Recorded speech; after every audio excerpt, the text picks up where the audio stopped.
ఈ నగరంలో మరణాన్ని కూడా పవిత్రంగా భావిస్తారు. భూమిపై ఎన్నో నగరాలు ఉన్నాయి, కానీ ఒక్క నగరం మాత్రం ఆధ్యాత్మికతకు హృదయం. అక్కడ ప్రతి వీధిలో మంత్రాల నాదం వినిపిస్తుంది, ప్రతి అడుగులో భక్తి స్పర్శ కనిపిస్తుంది. అక్కడే నివసిస్తాడు సర్వలోకాధిపతి పరమేశ్వరుడు. అదే పవిత్రమైన వారణాసి, మన అందరం ప్రేమగా పిలిచే కాశీ. ఈరోజు మనం తెలుసుకోబోతున్నాం కాశీ యొక్క మహిమ, కాశీ యొక్క రహస్యాలు. ఎందుకు లక్షలాది మంది జీవితంలో ఒక్కసారైనా కాశీకి వెళ్ళాలని కోరుకుంటారు? కాశీ అనే పదం సంస్కృతంలో ప్రకాశం లేదా వెలుగు అనే అర్థాన్ని ఇస్తుంది. అంటే జ్ఞానానికి వెలుగు ఇచ్చే నగరం. ఈ నగరం మరో పేర్లు కూడా ఉన్నాయి: బనారస్, వారణాసి. పురాణాల ప్రకారం ఈ నగరం స్వయంగా పరమేశ్వరుడు నిర్మించిన నగరంగా చెబుతారు. ఇది పవిత్రమైన గంగానది తీరంలో ఉంది. హిందూ సాంప్రదాయంలో గంగానది కేవలం నది కాదు, అది పవిత్రమైన తల్లి. గంగా తీరంలో ఉన్న కాశీ భక్తులకు ఆధ్యాత్మిక కేంద్రంగా మారింది. కాశీ ప్రపంచంలోనే అత్యంత పురాతనంగా నివసిస్తున్న నగరాలలో ఒకటి. చరిత్రకారుల ప్రకారం ఈ నగరానికి 3000 సంవత్సరాల కంటే ఎక్కువ చరిత్ర ఉంది. వేల సంవత్సరాలుగా ఋషులు, యోగులు, పండితులు, భక్తులు ఇక్కడ నివసించారు. ప్రాచీన కాలంలో కాశీ వేద విద్యకు కేంద్రంగా కూడా ఉండేది. భారతదేశంలోని గొప్ప పండితులు ఇక్కడ చదివారు, బోధించారు. అందుకే కాశీని జ్ఞాననగరి అని కూడా అంటారు. గంగా తీరంలో విస్తరించి ఉన్న ఆ పవిత్ర నగరం ప్రతి గల్లీ, ప్రతి అడుగు ఒక ఆధ్యాత్మిక రహస్యాన్ని దాచుకొని ఉంటుంది. ఆ గల్లీల మధ్యలో భక్తుల హృదయాల్లో అచంచలమైన విశ్వాసంగా నిలిచిన ఒక ఆలయం ఉంది. అదే కాశీ విశ్వనాథ టెంపుల్. ఈ ఆలయం కేవలం ఒక దేవాలయం కాదు, ఇది కాశీ యొక్క హృదయం. ఇక్కడ స్వయంగా పరమేశ్వరుడు విశ్వనాథుడు అనే రూపంలో కొలువై ఉన్నాడు. విశ్వనాథుడు అంటే ఈ విశ్వం మొత్తం మీద అధిపతి. వేల సంవత్సరాలుగా లక్షలాది మంది భక్తులు ఒకే కోరికతో ఇక్కడికి వస్తున్నారు. ఆ కోరిక ఒక్కసారి అయినా విశ్వనాథుణ్ణి దర్శించాలి.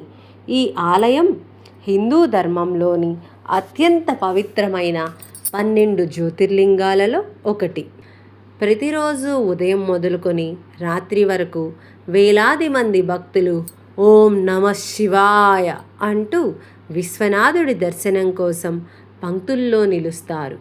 ఆ క్షణంలో ఒక భక్తుడు శివలింగాన్ని చూసినప్పుడు అతని మనసులో ఒక వింత శాంతి కలుగుతుంది. ఎందుకంటే కాశీ విశ్వనాథుడి దర్శనం భక్తుని జీవితంలో ఒక దివ్య అనుభవంగా భావించబడుతుంది.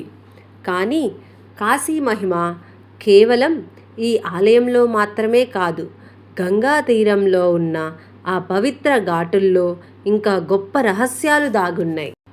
కాశీ నగరంలో గంగా తీరంలో 80కి పైగా ఘాట్లు ఉన్నాయి.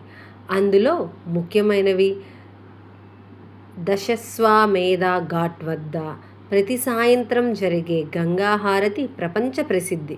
వేలాది దీపాలు, మంత్రోచ్చారణలు, భక్తుల ప్రార్థనలు. ఆ దృశ్యం చూసిన వారు దాని జీవితాంతం మర్చిపోలేరు. కాశీలో అత్యంత పవిత్రమైన స్థలం మణికర్ణికా ఘాట్. ఇక్కడ రోజు చాలా అంత్యక్రియలు జరుగుతాయి. హిందూ సాంప్రదాయం ప్రకారం కాశీలో మరణించిన వారికి మోక్షం లభిస్తుందని నమ్మకం. పురాణాల ప్రకారం శివుడు స్వయంగా చివరి క్షణాల్లో భక్తునికి తారక మంత్రం చెబుతాడని చెబుతారు. అందుకే కాశీని మోక్షనగరి అని పిలుస్తారు. కాశీలో ఉదయం ప్రారంభం గంగా తీరంలో సూర్యోదయం చూడటంతో మొదలవుతుంది. పడవల్లో ప్రయాణం, మంత్రోచ్చారణలు, గంగా స్నానం ఇవి భక్తులకి ఒక ఆధ్యాత్మిక అనుభూతిని ఇస్తాయి. కాశీ వీధులు కూడా ప్రత్యేకమే. చిన్న చిన్న గల్లీలు, వేలాది ఆలయాలు, ప్రతి అడుగులో భక్తి. ఇక్కడ జీవితం ఆధ్యాత్మికతతో నిండి ఉంటుంది. కాశీ కేవలం ఒక నగరం కాదు, అది భక్తి యొక్క కేంద్రం, అది జ్ఞానానికి వెలుగు, అది మోక్షానికి మార్గం. వేల సంవత్సరాలుగా లక్షలాది భక్తులు ఈ నగరానికి వచ్చి కాశీ కేవలం ఒక నగరం కాదు, అది భక్తి శ్వాస తీసుకునే స్థలం, అది ఆత్మకు శాంతి దొరికే స్థలం. వేల సంవత్సరాలుగా లక్షలాది మంది భక్తులు ఒకే ఆశతో ఇక్కడికి వస్తున్నారు. ఒక్కసారి అయినా కాశీ విశ్వనాథుడి దర్శనం చేయాలి. ఎందుకంటే కాశీ అనేది భూమిపై ఉన్న శివుని స్వంత నగరం. భూమిపై ఎన్నో నగరాలు ఉన్నాయి, కానీ ఒక్క నగరం మాత్రం దేవతల ఆశీర్వాదంతో నిలిచింది. అది కాశీ. ఇక్కడ కాలం మారినా భక్తి మారలేదు. ఇక్కడ జీవితం ముగిసినా ఆత్మకి కొత్త ప్రయాణం ప్రారంభమవుతుంది. భక్తులు నమ్ముతారు, గంగ ప్రవహిస్తూనే ఉంటుంది, ఘాట్లల్లో దీపాలు వెలుగుతూనే ఉంటాయి, భక్తులు ఓం నమ శివాయ అని జపిస్తూనే ఉంటారు. వేల సంవత్సరాల తర్వాత కూడా కాశీ అలాగే ఉంటుంది. ఎందుకంటే కాశీ అనేది ఒక నగరము కాదు, అది శివుడి నిత్య నివాసం.